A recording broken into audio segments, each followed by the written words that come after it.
All right, so we're going to do question 2 from our handout, sample FRQs, practice with the loanable funds market. This is from 2017. So the country's at full employment and produces 2 types of goods, consumer goods and capital goods. First task, letter A. Draw a correctly labeled graph of the production possibilities curve with consumer goods on the horizontal axis and capital goods on the vertical. Indicate a point in your graph labeled X that represents full employment and the possible combination in which both goods are being produced.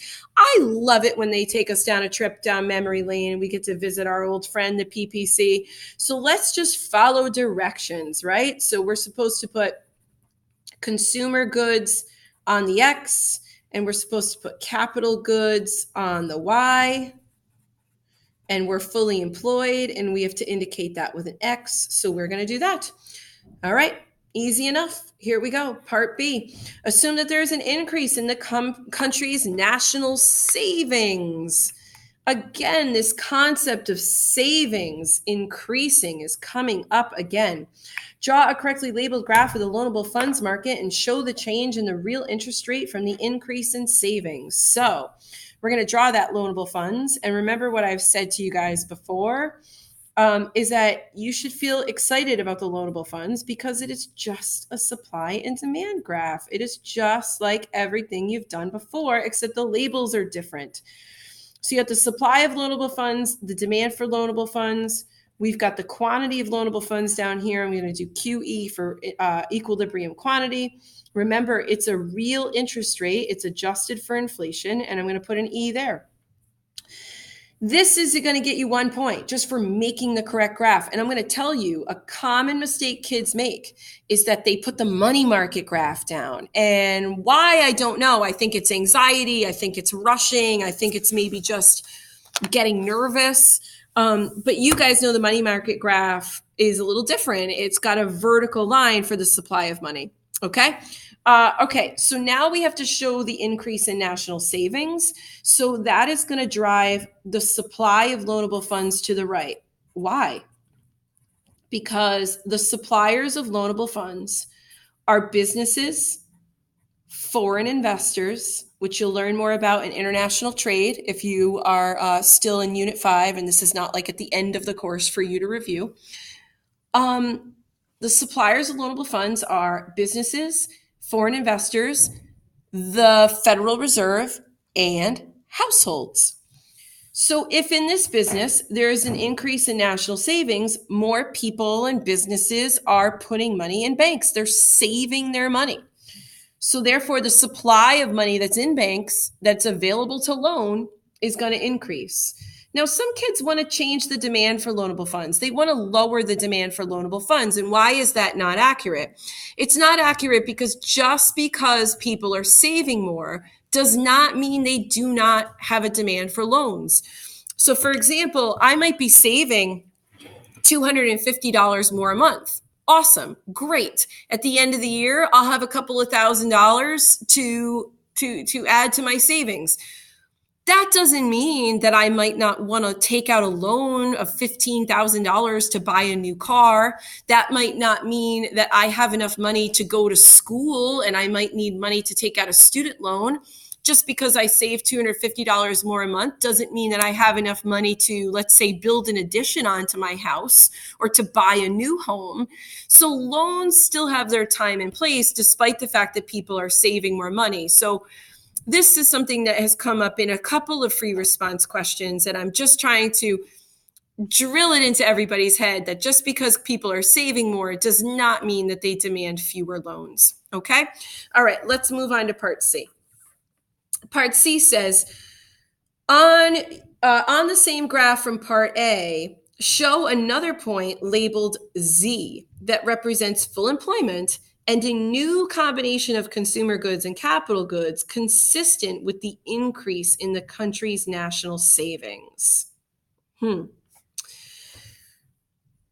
So we had to do something in part B. So what we did must be influential. So real interest rates have fallen. So because real interest rates have fallen, this is going to be an incentive for borrowing. And remember, one of the huge borrowers are businesses because they need to invest in either expanding their business or developing new technology or both.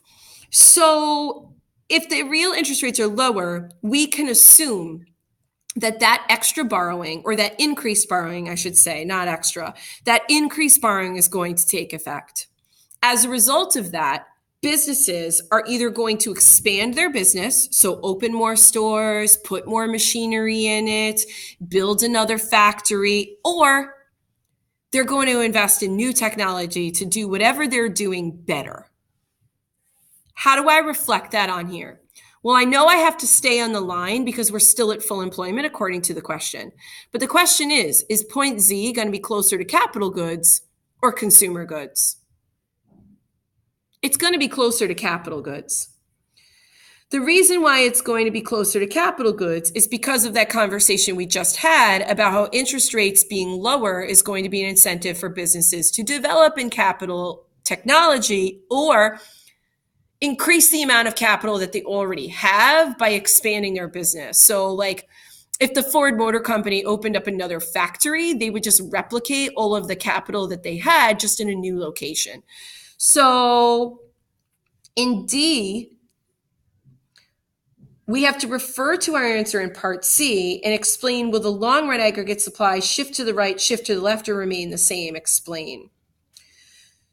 So if we're saying that the economy is going to develop more technology and capital as a result of lower interest rates, then this is going to impact, that's actually part D, this is going to impact the long run aggregate supply curve. So if you think about the long run aggregate supply curve, notice how we went from X to Z, we're still fully employed. So if you were to draw this as the short run aggregate supply, aggregate demand, long run aggregate supply. Now you don't have to do that for the question, but I'm just drawing it for the sake of visualization. We started at full employment in this question. That was point X, right? Then we had lower real interest rates, which drove up aggregate demand.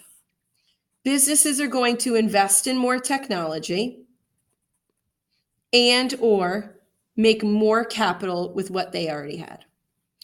As a result of that, how is the short run aggregate supply going to react to that in the long run?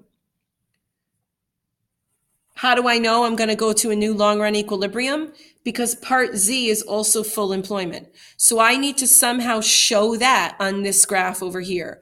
The question is the short run aggregate supply going to shift to the left because of higher resource prices or decreased productivity? Or is it going to shift to the right due to decreased input prices or increased productivity?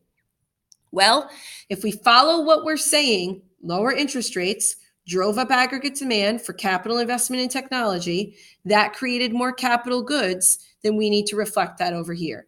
The capital goods are going to increase productivity, and we're going to produce more per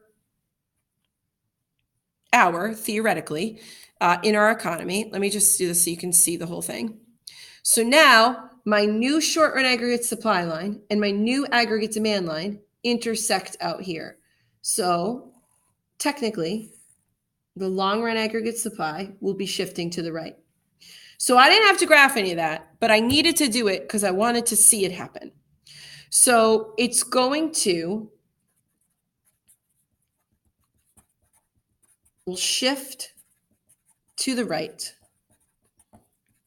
due to increased, and I love to use the language of the shifters, increased productivity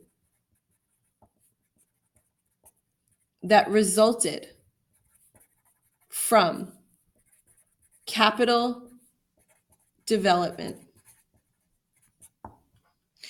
Now, you also could write in something here about which was a consequence of lower real interest rates and capital investment, but I feel like, run on sentence. I'm trying to keep it to the point. Let me just show you the actual rubric from the College Board so you can see what their answer is and their answer key. Now remember, there's multiple ways of articulating this. So we've articulated it on our piece of paper here, and you'll see that there's sort of a different version of it over here. It says 1 point is earned for stating that the long run aggregate supply curve will shift to the right and for explaining that capital accumulation will increase. So accumulation means like you have a lot of it and it's building up over time. There you go.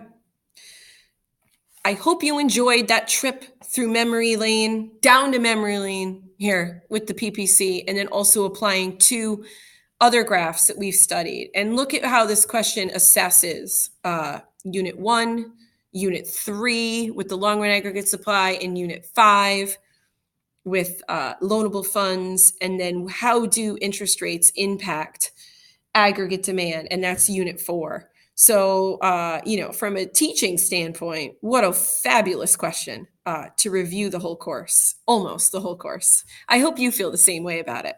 All right, see you soon.